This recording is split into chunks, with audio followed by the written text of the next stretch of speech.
About something that's happening in the United Kingdom, because we know UK Prime Minister David Cameron has announced his resignation following Britain's vote to leave the European Union. Now, in a speech given outside Downing Street this morning, Mr. Cameron explained he would step down by October to ensure the country has a strong, determined and committed leadership. Now, the United Kingdom in a referendum on Thursday voted to exit the European Union with a 1.9% difference in the votes. Let's first take a listen to David Cameron addressing the media there.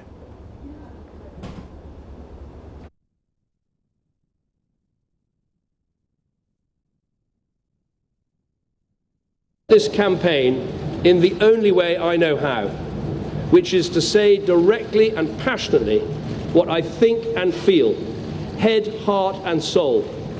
I held nothing back. I was absolutely clear about my belief that Britain is stronger, safer and better off inside the European Union.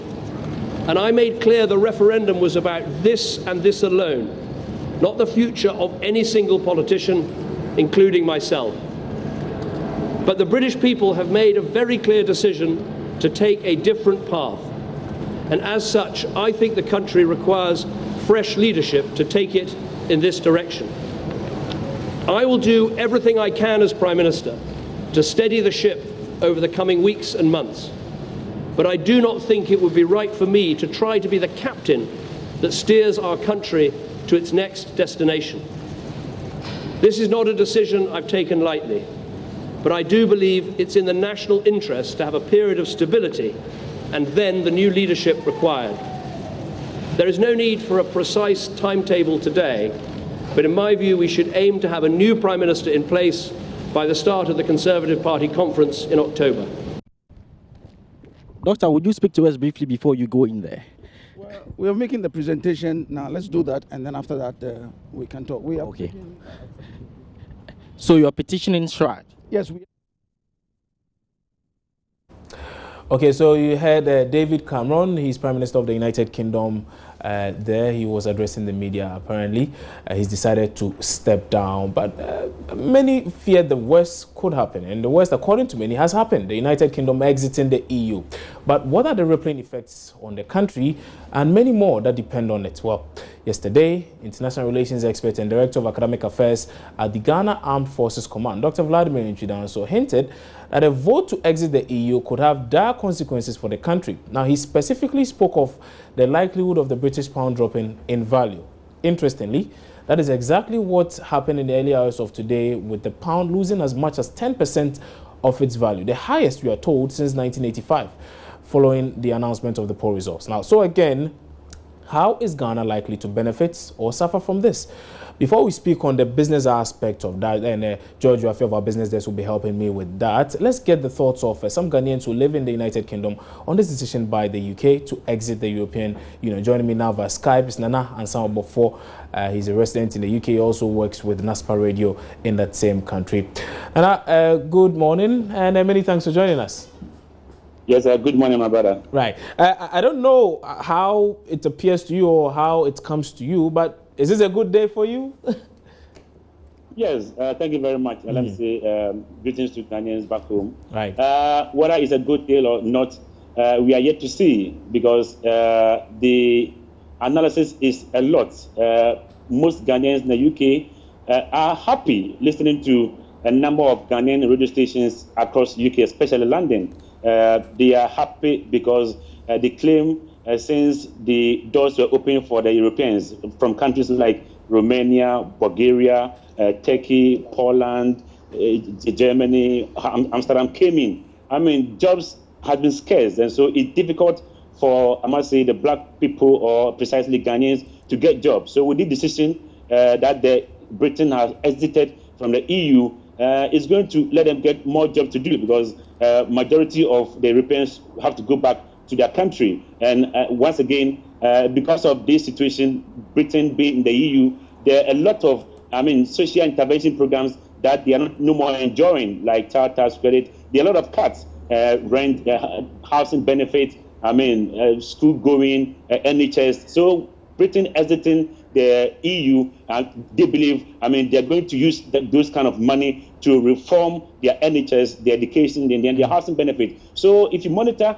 radio stations across London or UK, I must say a high percentage of Ghanaians are very, very, very happy with the decision. But some are skeptical because some say they could lose their jobs because most of the companies who are from outside UK may be going back to where they come from. And so therefore, if they move, I mean, there'll be job losses. So, I mean, it's two-way. But listening to majority of Ghanaians across radio stations in UK, they are quite happy with the decision. So I have a colleague here who just completed his law in one of the universities, and he also has another view about Britain exiting the EU.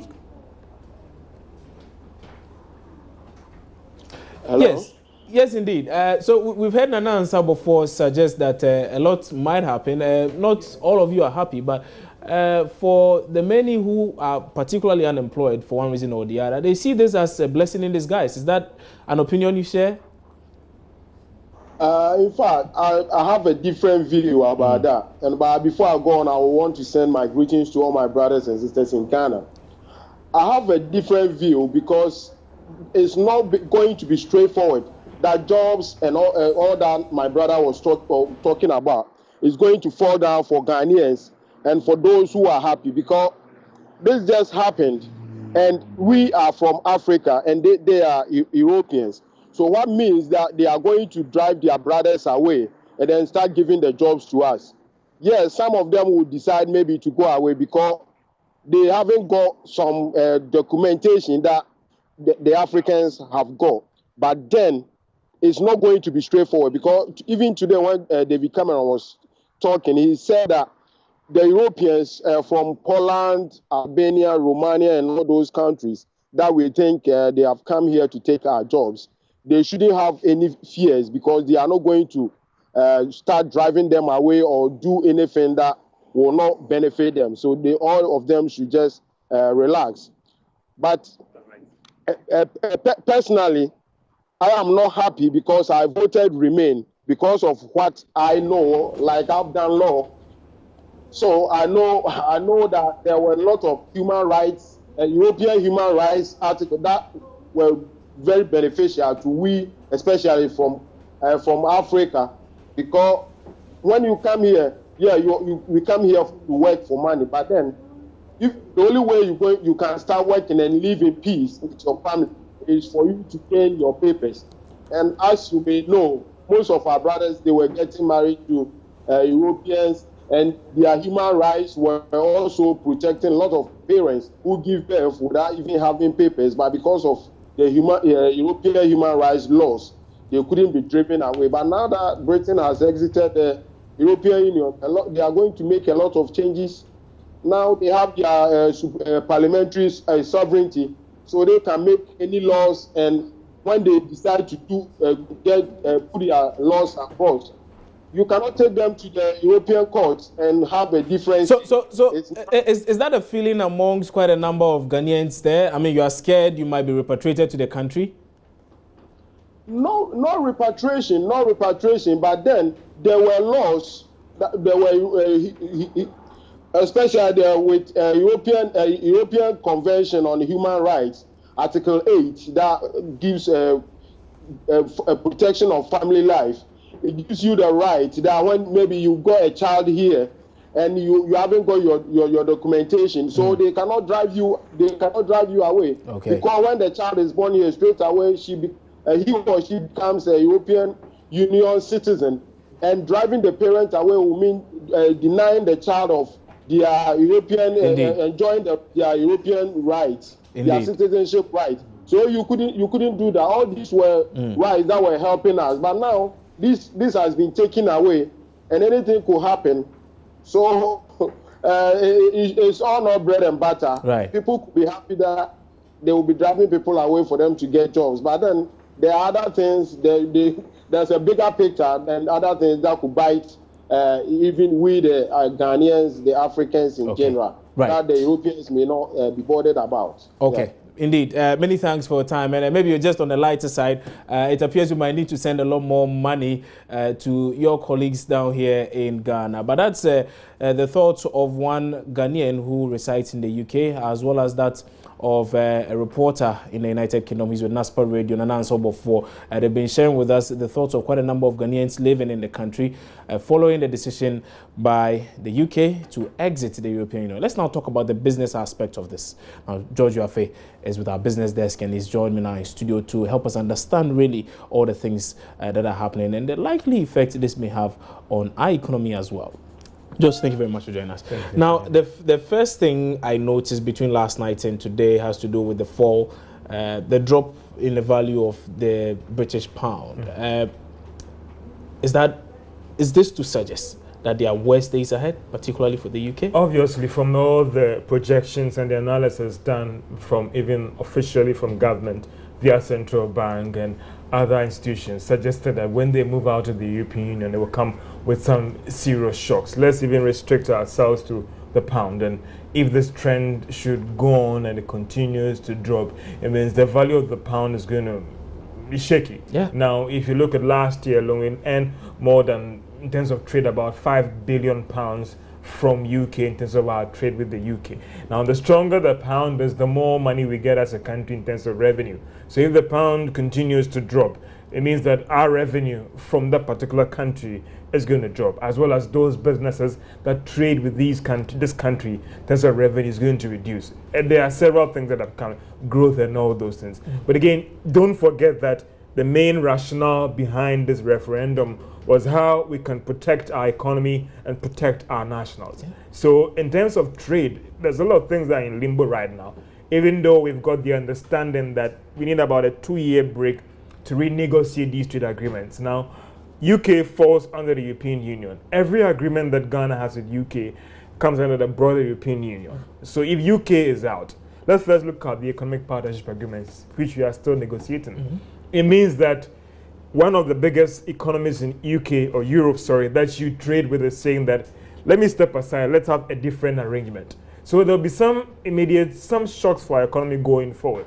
But engaging the acting Minister of Trade, Hannah Tete, her argument is that she doesn't expect this to be that serious for us in terms of the shocks, because she thinks that there are other economies in EU that Ghana can divert or move their exports to. But it won't be immediate, because you've traded with one country for a long time, and all of a sudden you need to take a second look at it. So there will be some impact there in terms of trade, even in terms of movement and all those things. And it will be serious, but the experts are saying that it won't be that bad in terms of any serious shocks. I see. David Cameron a short while ago addressed the media and he mentioned a number of things. One of the things he said is that he was stepping down. He also mentioned that the central bank governor was going to meet with the Queen, and then the team was going to decide on how to minimize these shocks. Now, what is likely to happen? For the many investors who are in the UK, mind you, one of their concerns has to do with the fact that the value of that currency is falling fast, and a lot of things are already happening. With Cameron also coming in to say that he's stepping down, does it appear that the economy is going to stabilize soon enough? I think it will take some immediate shocks for the economy, because again, don't forget that there are people who will argue that UK is strong today because it is part of a bigger market, and therefore for most of these investors who had investments denominated in pounds, who are reacting by withdrawing, they are betting against the future. They think that if UK is out of the EU, it has some serious implications on that. And therefore, do you still want to maintain your investment denominated in pounds or not? So that is the concern. That there's a lot of uncertainties. And what money doesn't like, what investors don't like, is when I can't plan for just more than 2 years. And therefore, it's very critical. But you had the governor come in to explain that they might act immediately to stabilize things, because for a lot of economies, it's all about your currency. If your currency is shaky, it has rippling implications on the price of goods and services, on your revenue, on your exports and all those things, and how that would imply. But again, you actually said there are a lot of agreements between Ghana and UK. And within the next 3 years, there'll be some renegotiation going on. And how are we going to approach the negotiating table to ensure that we don't lose out, because the UK now want to protect the economy, they want to protect their nationals. So if you are exporting mangoes or even oranges there, and they can grow their own oranges, they might put in some restrictions on that one, and that would have serious implications on Ghanaian businesses that export to the European Union, i.e. the UK. I see. Right. George, many thanks for joining us in the studio with these thoughts. And George Uafe, as with the business desk here at Joy News, joined us with some more on really the rippling effects of the UK's decision to exit the European Union on Ghana, some of the rippling effects on the country Ghana. You're watching News Desk here on your Joy News channel on Multi TV. Time for some more business, because Emmanuel Abuaji Uafe is standing by with some more. Stay with us.